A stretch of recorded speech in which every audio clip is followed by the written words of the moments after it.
One of my patients was an 18-year-old, and his story was he lost his leg due to a motor vehicle accident at the age of 13. He was abandoned by his own family. He was adopted by a older woman that he calls grandmother, not his own grandmother, and they took a bus for 18 hours to come to this clinic with the hopes of getting a prosthesis. Today, I'm sitting down with Indi, a prosthetic practitioner who has spent over 20 years restoring mobility and dignity to people who have lost limbs. In this episode, we're going to be talking about faith, building a business around serving others, and how to live an impactful life. I hope you enjoyed this episode of the Friendly Founders Podcast. So, Indi, everybody in the community knows me as Indi. Okay. So my patients call me Indi. So Indi Hewavita is my name, and I'm a prosthetic practitioner. The official title is Prosthetist, orthotist. It's a mouthful. Prosthetist, orthotist? Yes. Prosthetist, orthotist. So it's prosthetics. Yeah, prosthetics has to deal with the making of artificial limbs, so restoring missing body parts. Prosthetics, and orthotics is the bracing side. So we do custom bracing, off the shelf bracing. So I'm disciplined in both fields. So that's why it's two titles, prosthetist, orthotist. Yeah. So I'm really passionate about people, and that's I love people. When I first started, so I'm an immigrant, right? So I'm a first generation immigrant. I moved went to the to the U.S. when I was 17. Almost 17. And where did you immigrate from? Or Sri Lanka. Sri Lanka. Okay. Yeah, I was born and raised. And then I thought I was going to be a field biologist. Like biology was my passion. I'm still like a big animal nerd. So I love. So I thought I was going to be a field biologist, and in college, I wanted to see what that was like. So then, I volunteered with this project called the Northern Divide Grizzly Bear Project, tracking grizzly bears out in Montana. So it was amazing. I love nature. So it was, got to see some beautiful country. But I realized how much I miss people. So then I came back, and then, one of my friends was telling me about prosthetics, and what is prosthetics? I don't even know what that is. So then I started volunteering at a lab in North Carolina, and then I sort of realized, okay, I think I could see myself doing that, but I didn't even quite understand at that point like what it all entailed. I think what drew me is that I wasn't gonna be confined to a small space. Working, I got to interact with people, but then also got to work with my hands. I think that was like the attraction. What do you think people lose by not working with their hands? I think there's creativity. I think for me, it's I'm creating something, and that that product that comes together through my creativity is restoring.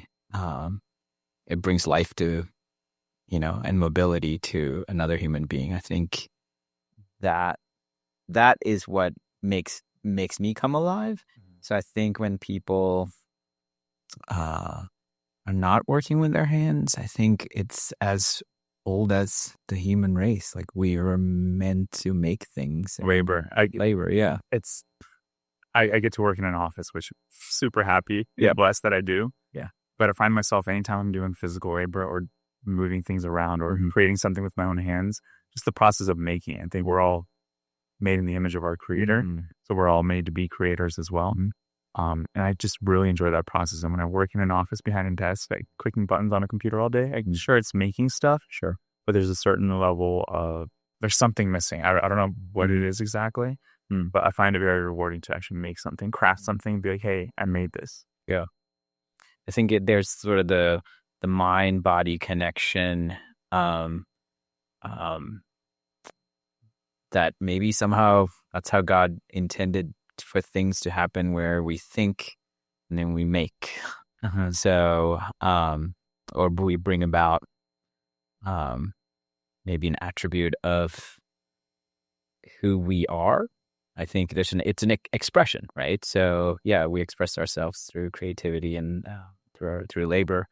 My wife's an artist. She's the smartest person that I know, and all and the wisest, I should say. And I think she has challenged me a lot through our marriage to think really outside the box, and how we could bring creativity to just pretty much everyday aspects of our life. And I think artists are kind of the frontier, like even, people but what you're doing, you're bringing about a beautiful creative aspect. And that's how, that's why people gravitate towards, whether it's art or whether it's music or whether it's just creativity just is magnetic. Yeah, no, for sure. I want to double back on what you shared about expressing yourself through your hands. And you work in prosthetics, and a lot of people, their whole identity changes when they're not able to do that. So my question is, when somebody loses a limb, how does that change their lives? Yeah. So in many ways, like you can equate that to like losing a loved one, losing a limb, something that was, so we're talking about through trauma or some form of other disease, not congenital, not by birth. So something that's been a part of you is no longer there. I've never thought about it that way. Yeah. That is kind of crazy. So, yeah. So, and there is a grieving process. And there's with that grieving process, there's also a big unknown, what is going to happen to me? What is my life going to look like? So, and your mind, I think, starts grasping on things. What is it going to look like? So most of my patients, when I see them, there is a big unknown.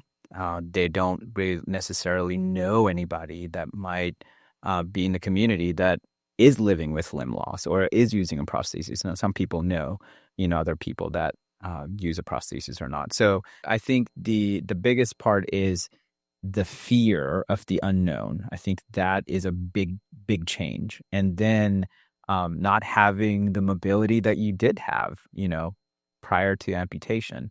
So a sense of independence is lost. And so when I first see somebody, that's a big thing that I see, So then we fill ourselves with information that we find on the internet or, somebody else that we know tell us, oh, my friend has a prosthesis and they're doing fantastic. You're going to be doing great too. Now, is that the reality for you? Not necessarily. So it's so that's where, when we as practitioners talk to our patients for the first time, there's a lot of conversation that happens around what can we expect? What is reality? What might be reality for you? And then you're sort of trying to paint a picture of this is a possibility, or this is what your life with living with a limb loss might look like. And there's still an uncertainty. We can, what we can do is predict something through assessment and strength and what function they bring into the picture. I've gotten questions in my career with patients, hey, can you make me one of those running legs? And then one of my questions is, oh, you used to be a runner before. And they look at me and they're like, no, I wasn't a runner. I'm like, so then you're like, okay, well, let's talk about, at the end of the day, this is a tool that's going to help you function or to bring you back to, I tell my patients, as close as we can to pre-amputation function. That's my goal as a practitioner. So what does that entail? How can we make that happen? That requires me, for you as the patient to follow instructions. I want you to be motivated. And my guarantee, my promise to you is that I will be as transparent through this process. I'll tell you what's real, what's not real, what we can do and what we can't do. How often do patients come in with unreal expectations? I think to a certain degree, a lot of us, and I think if I was in that situation, I would have some unrealistic expectations. I can't imagine going through something like that. And then Yeah. I can imagine myself aspiring, wanting Yep. everything I had back. Correct. Yep. So, and a lot has to do with, the amputation levels, and what strength does the patient bring into that picture at that moment, and how motivated are they? Family support is a big one. Yes. Tell me about that. Yeah, I think we are created to live in community, and we are when we don't have community, whether it's in the form of our own family or friends, or church groups or whatever it is, when people are alone, it makes it very, very difficult when somebody goes through limb loss, because now not only are you living with limited mobility and you don't have anybody to assist you in your activities of daily living, is what we call them, and little things like making food, doing laundry, just our everyday tasks becomes Herculean. It just becomes so difficult. I remember thinking about 2 weeks ago when we had the ice, I was sledding with one of my daughters, and it wasn't the best idea, but I tweaked my knee. And, for about 2 weeks, I was reminding myself, all right, don't move this way, or no, don't move that way. And I was just thinking about my patients. That's, with limb loss, there's how much of a mental drain that is, when they think about mobility, especially before you receive a prosthesis. And even if after you receive a prosthesis, you're not wearing the prosthesis all day long. You have to take it off at night. So, things like going to the bathroom at night, you have to either transfer to your wheelchair or now put this device on. So, it's a permanent thing. So I get to walk with my patients pretty much for the entire life. So it's not a one-time deal when you get a prosthesis. We go through multiple iterations of the prosthesis for patients. So it's a lifetime thing. So it sounds like you get to come in at an important time, help them achieve something, but then you get to stick around and see them. Yep, it's a very vulnerable spot in that person's life. And my question is, how can I best serve this person? And so building trust is a big one.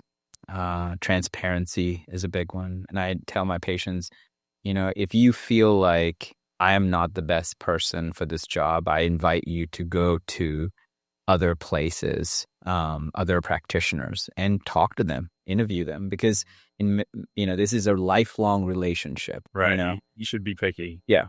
So if you feel like it's me, then I'll be more than happy to serve you. But if it is, if you feel like, it's somebody else, by all means. But I want to be transparent. I think that was a big one when I went into business on my own, was just how I saw, in our field. I've worked for very large organizations. I worked for medium-sized companies, smaller companies, and then because at the end of the day, it's also a business. Yeah, so I want to hear more about this side of it. How did you decide that you're gonna start your own business? Yeah, so I think it's two parts. One was I wanted to serve this population of people in a manner that was very transparent to them, because what drove me to that thinking was, our medical field is set up in a way where especially when with limb loss. It's a very, very vulnerable patient population. And you know, after limb loss, you're in this position, and if the services that are offered to you know people right after limb loss, like it's a traumatic situation. There's no like mental health counseling. There's no trauma counseling. There are programs that are out there that connect, other amputee mentors maybe but that's not a widespread thing. We live in a rural community, and it's difficult to find that. So when I work for some larger organizations, we would have patients coming through, but in a business perspective, it seemed like patients were just numbers. And we would have meetings where, different practitioners had a number to meet. And it just never really sat well with me that we are now seeing, somebody with limb loss as a means to profit. And profit is important for businesses, but to what degree? And so, it kind of feels like that's the state of healthcare in America. That's true. That's very true. And and it's just sad to see that happen. So as a Christian, I think my mind was, how do I serve this community in a way that upholds their dignity, but then also bring in as much value as possible to the care that they receive. It sounds like you were able to have a lot more of an intimate type of connection and relationship with them now. Correct. Yes. And it frees me up from all the bounds of maybe a larger organization that says, well, you can do this, you can't do that. So it frees me up on that relationship side. One of the most underrated things of being your own boss and having your own business. Yeah. So, I mean, pretty much all of my patients have my cell phone number. They have direct access to call me. And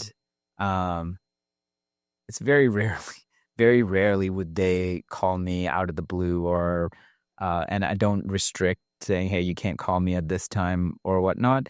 And it's because I want them to know that I am reachable. You can't reach me at any time. So anyway, the transparency process was a big one that drew me to go on, to do business, to on my own.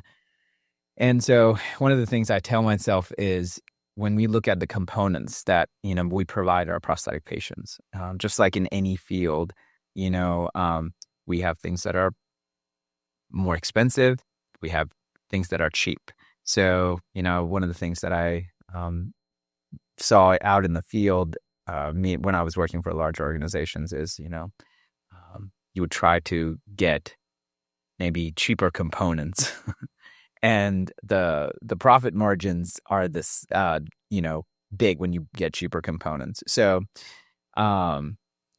the reimbursement, or everything has a medical code. So the medical code reimbursement might be the same, but I wanted to be in a place where I wanted to provide quality components and quality products for my patients. So, I tell my friends, like, if any of my patients go any other place, like those practitioners treating those patients, my patients would know that they had the best of the best. So I had to, and when you're a small business, you have to think to yourself, like, what do you have to let go so that your patients have like quality components? What was that answer for you? So I have to I had to let go of my personal comforts. So it's like, it's a moment of, all right, I have to sacrifice here, in this manner, because what are some things you had to sacrifice? Well, I mean, so, life in general, we have to make all kinds of sacrifices, especially when you come to become a parent. But in my situation, I think what I have to sacrifice is those profit margins. I think that's a big one, because I don't want to get cheaper components, and because I know I don't want something to wear down sooner, or break down sooner.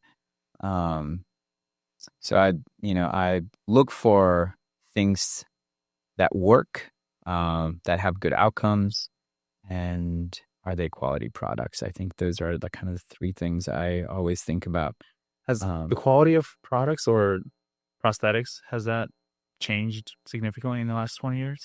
Yeah, I mean, there's a lot. I'm just curious, how do we go from we were at wooden stuff, maybe what? Yeah, how long ago was that? Probably 50s, 60s. Okay. Yeah, people. So I think around the late 70s, 80s is when silicone gel liner technology came into the picture. And now we're at the point where we have bionic knees. So we have microprocessor technology now, which you have prosthetic knees, prosthetic foot and ankle systems, prosthetic hands and elbow systems that are completely what we call microprocessor technology incorporated into it. So your knee units are learning your gait patterns and responding accordingly, or your prosthetic foot and ankle is learning what your walking pattern looks like. It knows if you're on uneven ground. It knows what kind of terrain you're on. So the technology side is huge, and I think there's more technology in the pipeline. But the barrier to entry is insurance, because not every insurance pays for higher technology. So, and with these advancements, has the cost gone up, gone down, or stayed the same? That's a great question. So the cost has gone down, and that's primarily because of insurance reimbursements. Seems like every year goes down for us, but then at the same time, the cost of goods goes up. So in some ways, we are. It seems like you're pinched in both sides, even as a small business or a large business. So I could see kind of the reasoning that some of the larger entities want to really focus on profit margins and buy cheaper components, because the insurance reimbursements are constantly going down. You mentioned a little bit about other how do you call your competitors? Prosthetic practitioners, yes. Are there prosthetic practices? Yeah. Okay. How are you able to stand out? Because are there a lot in this area? Yeah, I think so. There are. There's, I want to say, about two other smaller companies, and maybe one mid-sized company, and then in Charlottesville, with the hospital system, they do their own prosthetics. Okay. So in that landscape, how are you able to differentiate yourself, stand out, and attract clients to yourself, and kind of show them that you're different? Yeah. I think I want to say by being me. Well, I mean, that is the answer. Yeah. So a long time ago when I was working in California, one of my bosses at that time is probably the most favorite job that I had. And I was about 5 years out of school practicing, and he always said, just be yourself. Don't be, and he had his own company, and he said, don't tell people to come to this company. You're not telling, you're telling people to come see Indi, and or you're telling people to come see Mark. That is the company in some ways. So you treat people, the way they ought to be treated. And I was looking at your podcast, and there was a guest, and I was actually going to mention the same thing, and I was like, wow, somebody else mentioned this too, and it's basically to love your neighbor. Oh, I You love know, that. That was my first episode. was that really? Yeah, I Okay. love that. So, and that's like the philosophy that I live by is, when they ask Jesus, like, what's the greatest commandment? To love the Lord your God with all your heart, mind, and soul. And then the second is like it, to love your neighbor as yourself. And everything else depended on it. So, like, my neighbor is my patient. So, and my vocation is how I bring about God's kingdom. So, that's how I want to look at it. Now, every day I don't wake up in the morning. I'm like, all right, but that is my general rule of life is my vocation, my job is how I am going to love my neighbor. Yeah. Outside of home. No, for sure. And I like that. Like when we approach life with that philosophy and just that thought process, it kind of changes how you see things because like, your neighbors are just the people around you. And the best thing that you can do is you be who God created you to be, which is you, which is uniquely yourself. And the greatest gift you can give is to share that with other people and kind of be the best version of yourself that God made you to be. And how do you think you're able to show who you are? So we're such a, in some ways, like me, Indi, the practitioner, everything that we do is by referral. So, physicians and nurse practitioners, PAs, whoever are seeing limb loss patients out in the community, refer them out. We can't write referrals for patients, so we're referral based, strict. Interesting. So how do you grow like that? Yeah, so we tell our referrals, a story of successful outcomes for their patients. So if I were to get a referral from, let's say, a vascular physician, once a vascular physician is done with that particular surgery, it's unlikely they're going to follow up on that patient regarding their prosthesis. But they still want to know, they want to know because in the medical field, in some ways, an amputation is a very last resort thing. Nobody wants to lose their limb. It's not the dream. Right. No, exactly. So let's see, in a surgical perspective, they're trying to save the person's life. And so now we have this individual or person with limb loss. And so then then they refer the patient out to prosthetic providers out in the area and where they live. And so you build a reputation through the care that you provide first, or you go up to new referrals, potential referrals, and say, hey, will you be willing to take a chance on me and send some, referrals and talk to them, or, in my case, I present them outcomes of like, hey, this person was one of your patients, look what they're able to do now. So, and I don't really necessarily even want to stop there. So lately, last year, me and one of my closest friends in the Valley, who's a physical therapist, we created this nonprofit called Therapy and Beyond. And part of that is we haven't even launched our website yet. So this is brand new. Okay. And we will be doing our, launch and fundraising and all that. So the goal is to bring communities of people. So one is we have a limb loss group, we have a Parkinson's and neuro group, and we have a post-stroke group. So when you bring people under one roof and under community, and then you exercise and you move, great things happen. So the purpose of sorry, we're going on a different tangent here. So the purpose of the nonprofit is to capture these groups of individuals who will be living with these conditions for the rest of their life,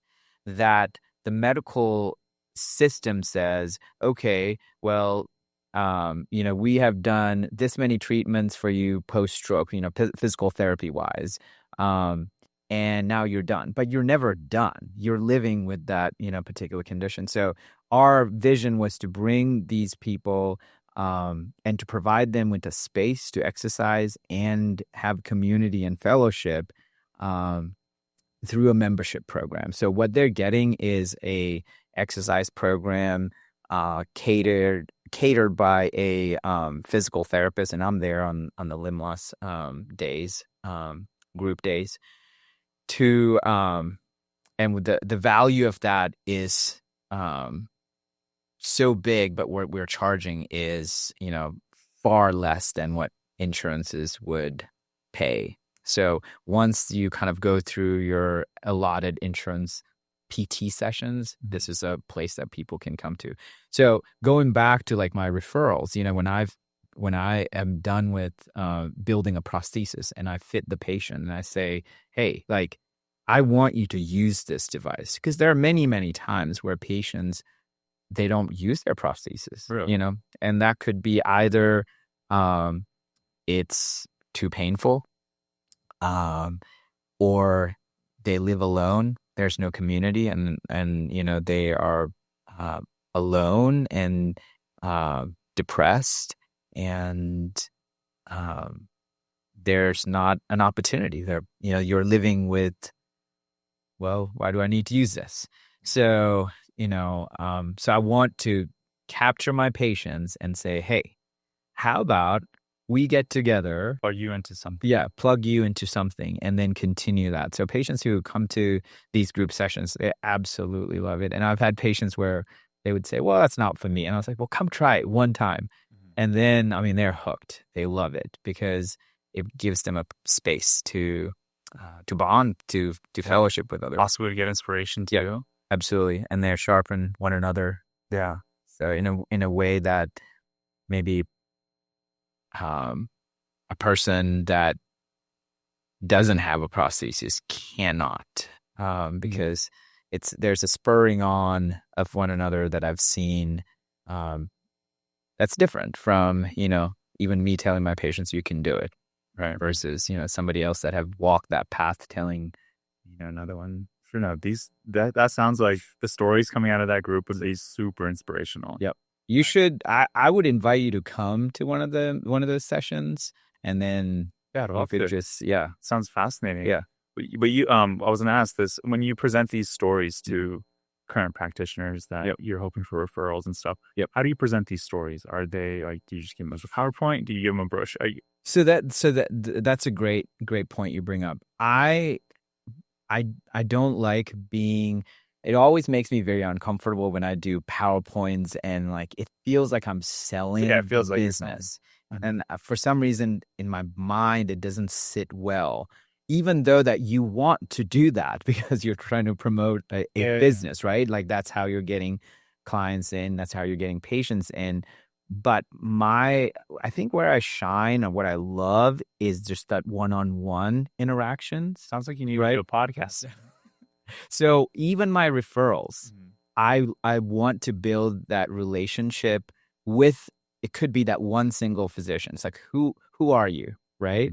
And hey, remember when you send me that person, and this is what they're doing now. So I send them text messages I ask the patient, it's like, hey, do I have your permission to send you walking, and I'll send that video or picture, and the responses I get is just like, oh my gosh, that's beautiful, that's amazing.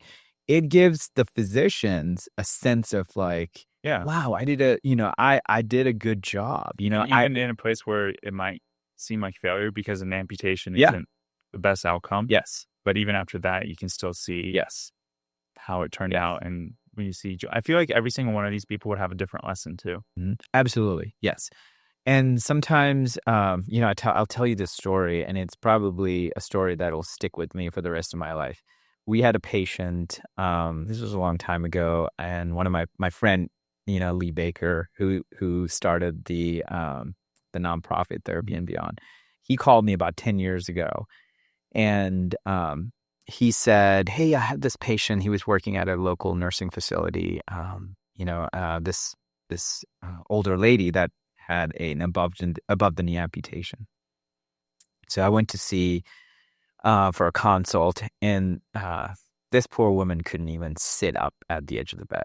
So she had gone through a um, a surgery. She had gone to the hospital to, I think, to get a stent done. Ended up having a stroke, blood clot, woke up without her leg above the knee. And she was so weak. And I looked at my friend and I said, you can't be serious. I mean, she can't, even sit up at the edge of the bed. And then he said, I'll get her sitting up. I want you to tell me, can we make her a prosthesis? And I said, give me 30 seconds of maybe standing on the other leg. And then 3 months goes by. And I've forgotten who, by this time, and I think I remember driving back home, thinking, I don't know what he was thinking, I need something on the other side. But what he did behind the scenes was he would stay after work, working with this person day in and day out.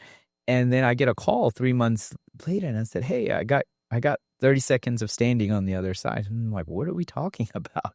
And he's like, remember that patient you came to see? I was like, no way. And so then I went to reevaluate the patient and I was like, wow. And I know if it was a typical scenario where this individual didn't put the effort or energy beyond his work time, it would have been done. I mean, she would have most likely ended up in a skilled nursing setting and probably passed away. So, neglected in that sense, or the system didn't have enough resources to allocate, to that person. So, but here's an individual that went above and beyond their calling to get this person potentially to a prosthetic, level. So I went at that point, and then I said, all right, maybe we could do a test fitting of some sort. And we I did a test socket or a prosthesis with components that were used components, because we cannot, if we were to go through the proper channels to get authorization, we wouldn't even receive authorization to get a prosthesis for somebody like this, because 30 seconds is not enough. So I told we had a conversation with the patient. I said, hey, I need you to understand this is a trial effort to see if this is going to be a good outcome. And so, we signed the necessary paperwork with used components, but the socket part, I volunteered my time. We made the socket. And then that 30 seconds turned into 5 minutes, turned into 10 minutes, turned into 15 minutes. And this lady then got to a point where now she was able to take steps with the prosthesis. So her functional levels slowly started climbing up. And the amount of energy that the physical therapist, my friend Lee Baker, spent on this person is unreal. And so that person went from skilled care to later to assisted living and was able to get a prosthesis with a microprocessor knee. And then she went on a cruise 3 years later. So we're talking about somebody that couldn't even sit up at the edge of the bed to being able to be at that functional level. So it's very rare that you see that story, but the only reason was there was a physical therapist that was involved in this woman's life that decided, no, we're not going to stop here. Mm-hmm. So those kinds of individuals really inspire me to be my best self, So just to kind of answer your question, I love getting to know people one-on-one. Yeah. And really understanding, like, who are you? What makes you, what inspires you, and how can I, meet you in that spot to, for my referrals, just giving them that feedback that's what I found to be one of the biggest drivers. Yeah. For referrals. new patients coming to me. It's just giving outcomes, and then following up and walking that extra mile in either the paperwork process or something that the patient might not understand. Transparency is a big thing. Yeah. I mean, I saw you share a couple of stories on your social media account, which I'll link it here. Sure. How receptive or how receptive are these clients of having their story told on social media? So we as a company have like a media release form, and I asked them, hey, is it okay? First, are you interested? Is it okay? How many people are okay with it? I would say about 90% of them. Okay, wow, that's a pretty high number. Yeah. Okay. Yeah, like I was saying before, I feel like there's so many lessons to learn from these people, whether it's resilience, toughness, just I can't imagine going to sleep one day, having a stroke, waking up without a leg. Absolutely, like, that is such a crazy thing to go through. Yeah. In fact, I know someone who was just recently, a young guy, athlete, just had a stroke, and his whole life is like in the process of being changed. It's just a scary thing. But yeah, if you have a lot of clients that are open to this, I would be super interested in seeing more content like that. Just like, sitting down, asking them questions about their life, asking them about how they've dealt. I feel like we would have so much to learn. It would be so inspirational, if not for able-bodied people, but for other people that are also in the same situation like that. Yeah. I have a patient that comes to see me from Northern Virginia, and she's now become a really good friend of mine. She used to be a runner, and she to me is a daily inspiration. And it is, she's in her 70s now, and she is a huge advocate for the disability community, the limb loss community. She is a huge advocate for the limb loss community, and she's able to articulate very clearly and to inspire people, and not only the limb loss community, but also to the deaf community. But she would be like an amazing. That does sound amazing. Isn't it sad how like the people who have platforms so sometimes are just pushing nonsense, and then the people who are doing real meaningful work sometimes don't? Her story is just amazing. I would love to hear it. Yeah. So whenever you share or whenever you talk to people who give you referrals, you mostly share these stories that are just on a personal level, just like getting to know them. What else can you possibly do to grow your business? Like, well, what have you thought about? Where do you see the future of your business? Where do you see it going in 5 years? That's a good question. So, I used to, it's funny that you asked, like, where do you see yourself in 5 years? Because about 15 years ago, like, I would always tell myself, hey, where do you see yourself in 5 years? Where do you see yourself in 3 years? But starting a business, and in the past 5 years, it's been in some ways so exhausting, like the business side of things and maintaining, just the business and the while maintaining like your clients, your patients, that question of like, oh, where do I see myself in 5 years has sort of like evaporated, like vanished. But I think if there's anything, I want to be able to really do what I'm good at, which is prosthetics. And you say you're better at prosthetics or connecting with people? I think both. So that's what I was going to say. It goes hand in hand, like people and prosthetics.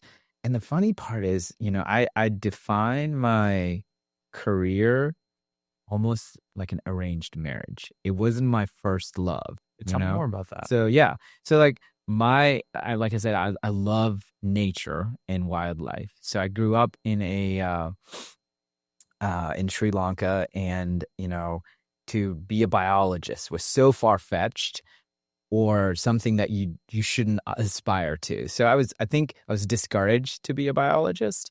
This is from your family? Yeah. Okay. I think so.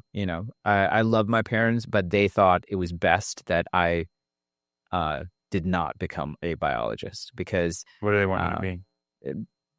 an engineer. I think my dad wanted me to be an aerospace engineer. And I'm like, I don't mean like airplanes die. yeah, or I don't like, I was good at math, but I never liked math. So it was never one of my gifts. I love people. I loved observing people. I want to know what somebody, what's going on in their head. What what makes them tick, and if and so yeah, and when I sort of fell into prosthetics, and I just absolutely started falling in love with the field. So I think that's why I say it's sort of like an arranged marriage that worked out really well, because it satisfied the creativity aspect, and then satisfied the people, serving people side of things. Yeah. So this arranged marriage, what's it going to look like in the future? So I want to say, I want to be able to serve more in underprivileged areas, like places in the world. I think that's sort of my vision. Not just here. I hope that the business here continues to grow, where I'm able to reach out more into the valley. Maybe we do have a location in Winchester, but more of a presence there. My presence there, I would say, is relatively new in the past probably 3 years. I've been in Harrisonburg for longer, so I'm known here for a longer period of time. So I want to maybe make more of a presence there, and then even towards Charlottesville, Waynesboro area. So it sounds like you have more of a disposition in your heart to serve underprivileged community. Why do you feel that way? What drives you? I think, not that I don't want to, see my current patients. There's a draw there because the resources are even so much more limited in those areas.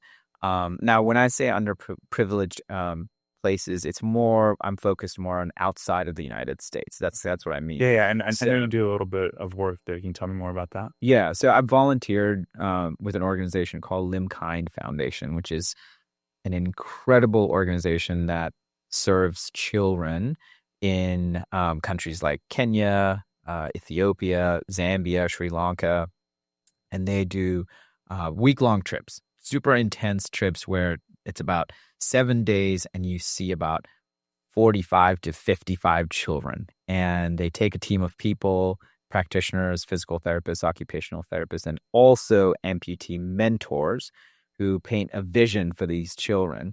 And the stories that you encounter are just sad. I think it's where limb loss is, it's stigmatized. You're ostracized by your own community. Families are broken apart. Children are cast away to the streets.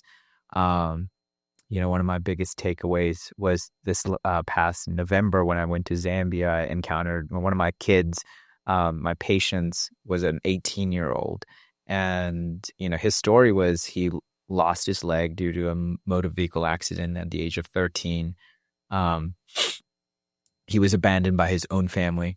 He was adopted by a older woman that he calls grandmother, not his own grandmother, and they took a bus for 18 hours to come to this clinic with the hopes of getting a prosthesis. And I had God give me this opportunity to make him a prosthesis, and his amputation site, it's not what you would see here, and quite disfigured. And I remember from the very moment I casted him, I was praying in my mind. I was like, Lord, I have one shot to do this. Please work through my hands. Here in the States, we get multiple test fittings, and we get multiple chances to get it right. And then I was telling one of my friends recently, the way I could describe his fitting was like an answered prayer. So, he was walking with 2 crutches, and he didn't even realize how tall he was because the crutches were so short. And then suddenly when he stood up on 2 legs, he couldn't even reach to the handle of the crutch. So, and then within 2 hours, he was walking with nothing, with no hands, no assistive devices. And I remember the 2 days later, we were leaving, and he was just crying on my shoulder. And I was crying, other people were crying. And it was more of not, more than a cry of, thank you, you've given me mobility. It was just a cry of an orphan, crying out for a father. And that's sort of what I heard. And so I think that really drew, is a cry that draws me to those parts of the world, is to just be able to serve people in that capacity. Because, one of the surgeons in that team, a local surgeon, was saying, even if you were to come every single week, the need is so great that we're never gonna feel the need. So I think the sense of hope that you give, and you really do get to be like the hands and feet of Christ in those parts of the world, because you don't get anything back, So, and you just get to serve and listen and sit and cry with people. So I think that's probably my biggest draw, is to be able to serve in that capacity. Yeah, I was telling one of my friends, I was like, man, if I could make a living, going to other places in the world and fitting prosthetic legs and arms, I'd do that. And I love my family to be a part of it too. That's the dream. I think 5 years from now, if I can take my family with me, multiple trips to serve in that capacity, I think that would be amazing. So it's amazing. First off, thank you for sharing that story. Through this amazing talent that God gave you, you're able to serve people in such a hands-on way, no pun intended. Yep. It's true. I think there's a lot of lessons to be learned from that. Yeah. In everyday life. And even if I'm not making prosthetics, yeah, how can I better serve people in an impactful way? So, I mean, one of the things that went through my head was just being like an empathetic listener, and seeing if, through that listening, if God is calling you to serve this individual or their needs or a community in a creative way, right? That's kind of what you're doing. You're looking for stories to inspire other people to move, to do something, to act on something, right? Mm. If somebody were to listen to your content and then be like, oh, that's nice. Nothing has happened. Nothing has moved to better society. But, somebody's listening to your content and like, man, I want to be like that person, I want to be either to create, like replicate what you do, to be like you, or be like the person that they saw through that content, right? Yeah. And I feel like listening also is what you do with your client. I feel like a lot of times you have to listen and hear their struggles, their pain, and yes, a lot of it is probably therapeutic. For them, just from having someone listen and hear that can actually understand what they're going through. Yep. And there are certain, and all of my, I think, colleagues can agree with this, when you're listening to a patient who is suffering, has gone through this traumatic event of amputation, there's many places where we can't go at. We're not qualified. Like, we're not therapists. We're not psychologists, right? So all you can do is listen, right? And then you look for opportunities where, all right, I could offer my expertise in this part. So, but how do you navigate that conversation creatively to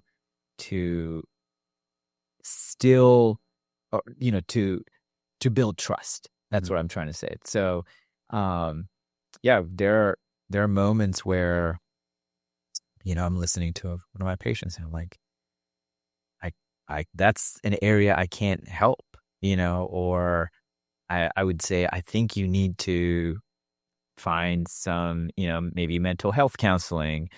But I'm also at the same time surprised how none of these resources have been provided. There's no connection. Um, so the listening, okay, is a big one. And through that listening, you're trying to figure out, how can I serve this person? I think that's kind of the biggest ones. A lot of times I'll find myself listening to respond to someone. Yep. Not listening to understand. Mm. And that's a hard thing, because as being a podcast host, sitting here, I'm already thinking of responses, or I'm trying to think of where I want the conversation to go. How can I get it there? Yeah. And it's hard to do all that and also listen to understand. Sure. And now you got to think about, what am I going to say right after? So many layers that you're like, you're Mark the interviewer, Mark the listener, Mark I need to kind of go to that other Someone question. Needs to click on this and watch this. Yes. But also even outside of this, even in relationships, or, anytime something happens, there's some friction. Yeah. You feel a certain way, and then someone is trying to communicate with you, and you already know what you want to say. It's already there at the tip of your tongue. Yeah. And it can be hard to stop, slow down, and just not say what you want to say, but try to understand even better. Yeah. And also another one I wanted to mention was speaking truth, right?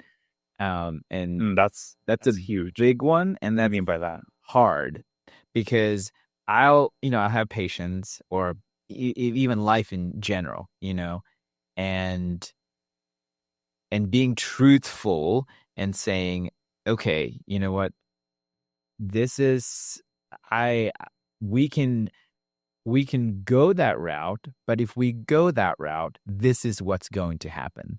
And it is going to be a waste of time, energy, and resources. And I've had patients come to me, and they would see something that was advertised, let's say on prosthetics, and they would say, oh, I want this particular prosthetic foot, or this particular prosthetic socket design. And they're very, amazing and effective marketing campaigns, in the prosthetics world, that's targeted to, this patient population. And I would get requests saying, for my next leg, I want this particular design. And I would say, well, this is why it's not a good idea. But if that's something that you want, we could go that route. But these are the consequences, ramifications of following that path. I am strongly advising that we don't do that. So when you sometimes speak truth to people, there's friction or distrust. And I've encountered that with my patients. And they're like, well, maybe you don't want to do it because, they might name the reasons. And I said, no, I can do it, but I'm saying no. And then we've gone down that path, and we've come to an outcome that is very undesirable. And then, there are moments where, well, what can we do now? And then you're like, well, we have to spend more money now to correct this. Mm-hmm. So I think, and hopefully you can avoid that. Speaking truth. Yeah. So that comes with like experience, that comes with, repetition, that comes with my own research. And nowadays, if I say, okay, I know this is not going to work, I am, let's say, 75% sure this is not a good design, or this is something that I don't think is going to work for you, I would say, I'm going to disagree, respectfully.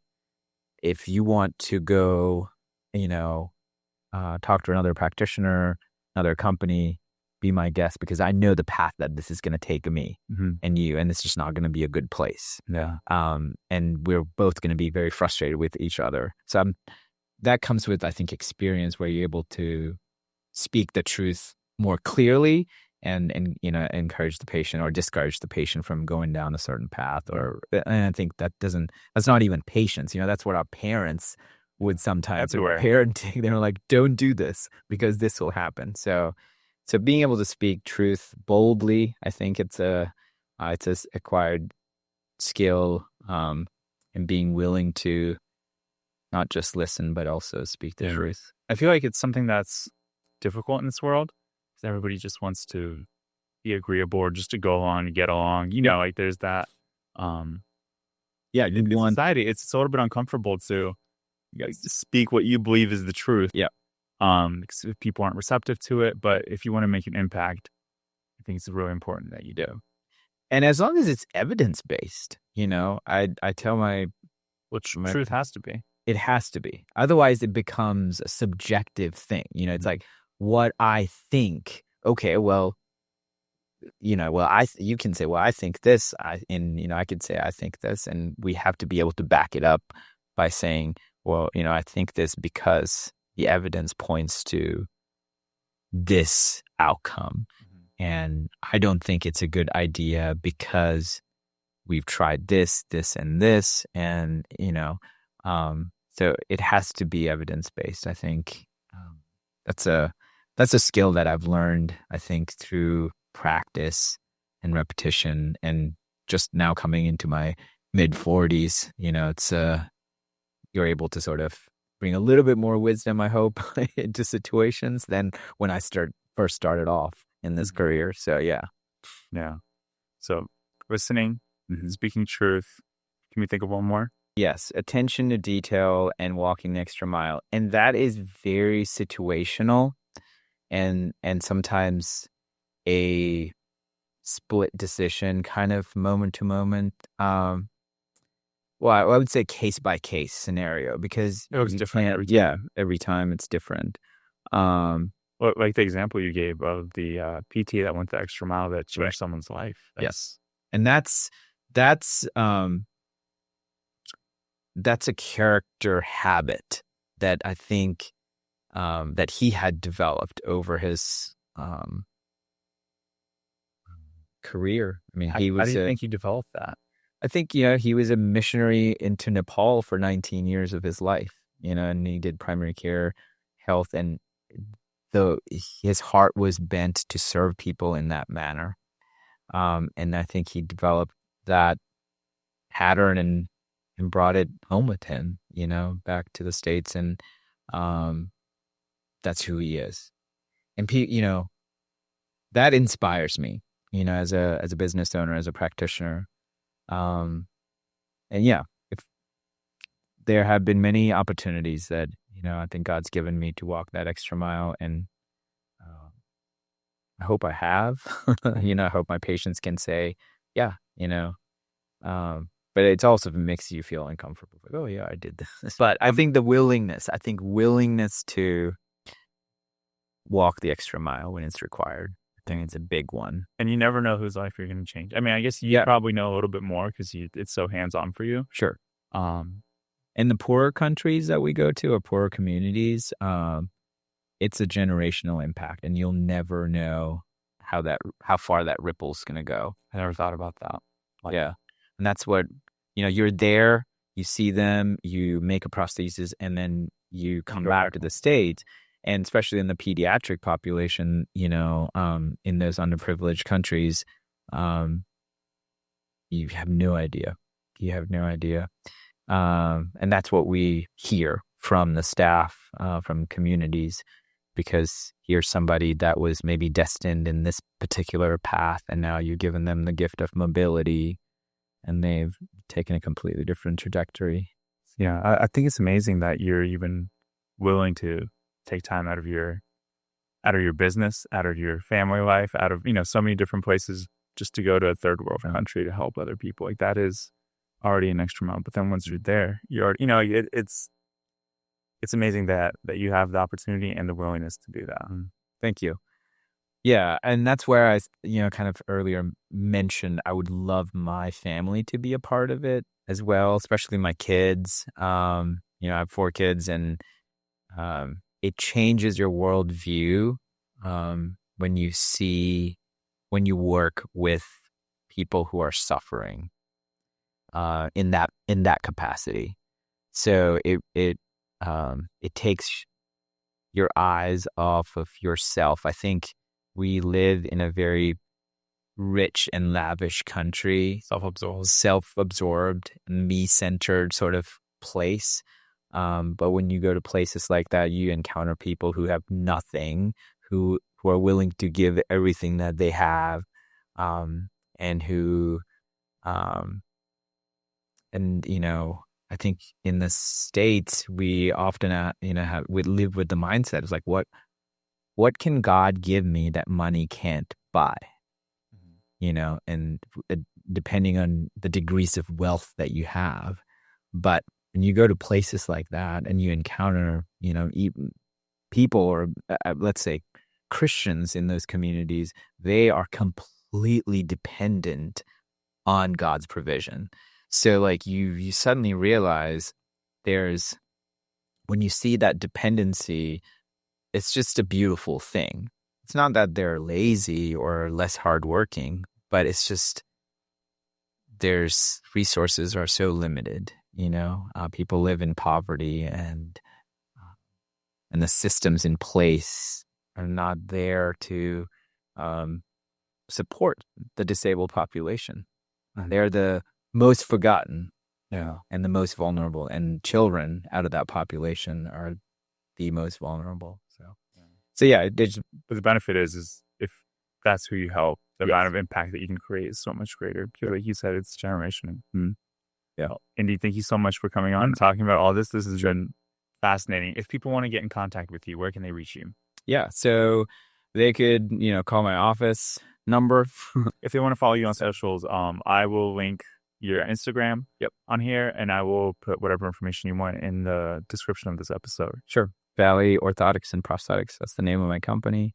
And yeah, we have a location in Harrisonburg and Winchester, and I'm always on the road between Harrisonburg and Winchester. So, yeah, and anybody, who has a prosthesis, who needs a brace, my business partner, she has done custom bracing for over 40 years. She is incredibly skilled on the bracing side. So we kind of run with what we're good at. She's skilled on the bracing side. I'm skilled on the prosthetic side. And that's another thing I wanted to mention was when you think of, a field, to serve, is what are you good at, and run with what you are gifted.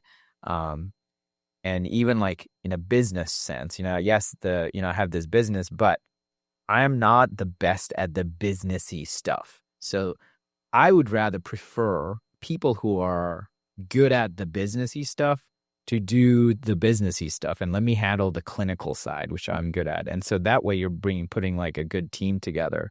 And you're serving everyone even better. Correct. You are doing what you do best. So your mind is free to do what you're good at. Yeah, absolutely. So I think with small businesses, a lot of people, or just businesses in general, people think they have to drive everything. They have to do it all. And that's not the case. I think it makes more sense to get a professional, or not even professional, just someone who's better at it than you, if you want to go far. Because the time and energy that you're going to save, doing what you're good at is going to fuel the other sides to be taken care of. Yeah, and then how much further are you going to go with someone else who really knows what they're doing? Like if they only have to do it once, versus you're going to have to do it multiple times yourself. That's exactly right. Yeah, that's amazing. That's great advice. So we have 4 things: listen, listen, speak truth, go the extra mile, and follow your gift. Follow your love that. That's a great list. Thank you again, Indi, for coming on. Absolutely. Yeah.